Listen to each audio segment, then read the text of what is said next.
in real time. Adedeji clarified that the Tinubu bodies, Time Administration and Safety Agency, and the Nigeria Customs Service. Rather, he said the current administration will use technology to integrate all revenue collecting agencies to monitor revenue in real time and remove any form of government within government.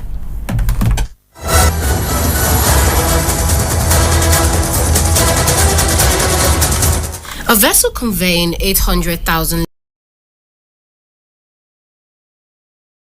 liters of and intercepted by a private security contractor engaged by the Nigerian National Petroleum Company Limited.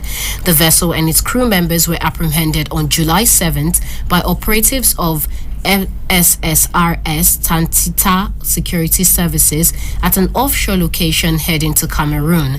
Mr. Garba Muhammad, Chief Corporate Communications Officer, NNPCL, said this in a statement on Monday, Abuja. He explained that the vessel was owned by a Nigerian company, Holab Maritime Services Limited.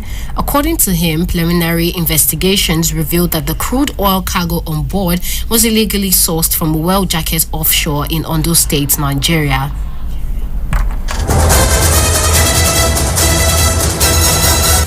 Ohanaeze Ndigbo yesterday resolved to send a delegation to President Bola Tinubu to intervene in stemming the tide of insecurity in the zone. Those present at the meeting included the President General of Ohanaeze Ndigbo, Emmanuel Uwanayawu, Governor Hope Uzodinma of Imo State, his Ebonyi State counterpart,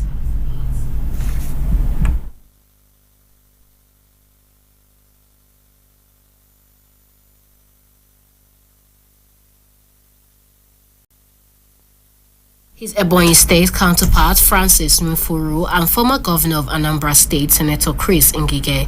The stakeholders took the decision after an emergency meeting held at the Imo State Governor's Lodge in Abuja. Governor Hope Uzodinma of Imo State, who hosted the meeting, which lasted for over 4 hours, said insecurity remained the greatest challenge facing the region.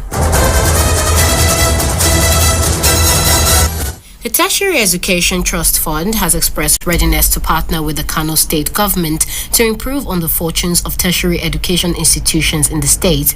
The Executive Secretary of TET Fund, Sonny Ekono, while congratulating Governor Yusuf of Kano State on his victory in the March 2023 gubernatorial elections, described Kano as not only the center of commerce but also that of learning, with over a dozen universities in the state.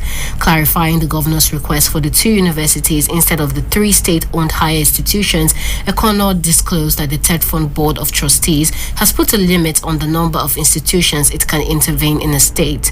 In his remarks, the executive governor of Kano State, Abba Yusuf, appealed for more tertiary education trust funds intervention projects in Yusuf Maitama Sule University and Kano University of Science and Technology, Wudil.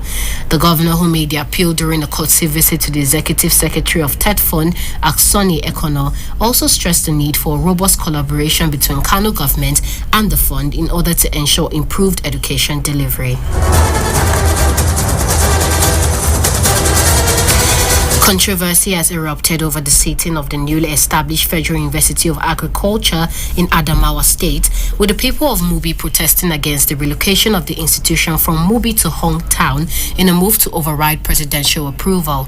Addressing newsmen on behalf of the people of Mubi in Abuja, a former commissioner for information in Adamawa State and former member of the board of Nigeria Broadcasting Commission, Honorable Ahmad Soja, said that the alleged clandestine move to relocate the newly approved university shall be resisted.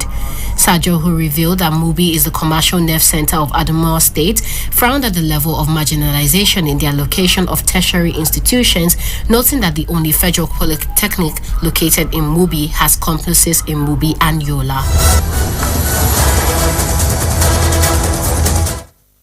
Attacked Kyiv in an overnight drone strike, causing minor damage, authorities said Tuesday, as NATO leaders prepare for a summit focused on supporting Ukraine against Moscow's invasion.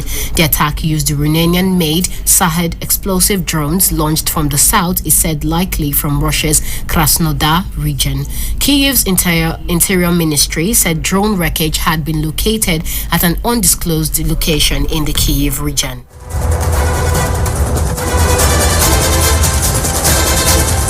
The Spanish Coast Guard has rescued 86 people from a migrant boat that went missing more than a week ago. The vessel is said to have been 70 nautical miles southwest of the Canary Islands and was carrying people from sub-Saharan Africa. The Coast Guard was assisted by a container ship. Both vessels are now heading towards Gran Canaria Island. Two similar boats carrying dozens more people are said to still be missing. There are few details about them.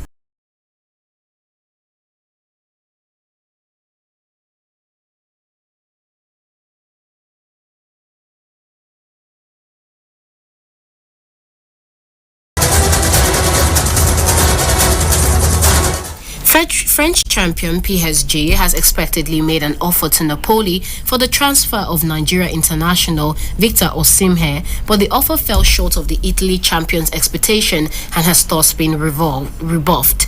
According to a report, PSG owner Nasser Al-Khelaifi has offered £100 million to Aurelio De Laurentiis, his Italian counterpart, but the boss of the Italian champion firmly rejected the Parisian check, not even having the intention of studying an offer of a level which he considers too low. De Laurentiis, who is the tough type in business, warned the quarterly leader of Paris Saint-Germain that to recruit Victor Osimhen, it was necessary to send £180 million. And that's the Citizen FM News at noon, as edited by Lawrence Moite. I am Deborah Innocent. Good afternoon.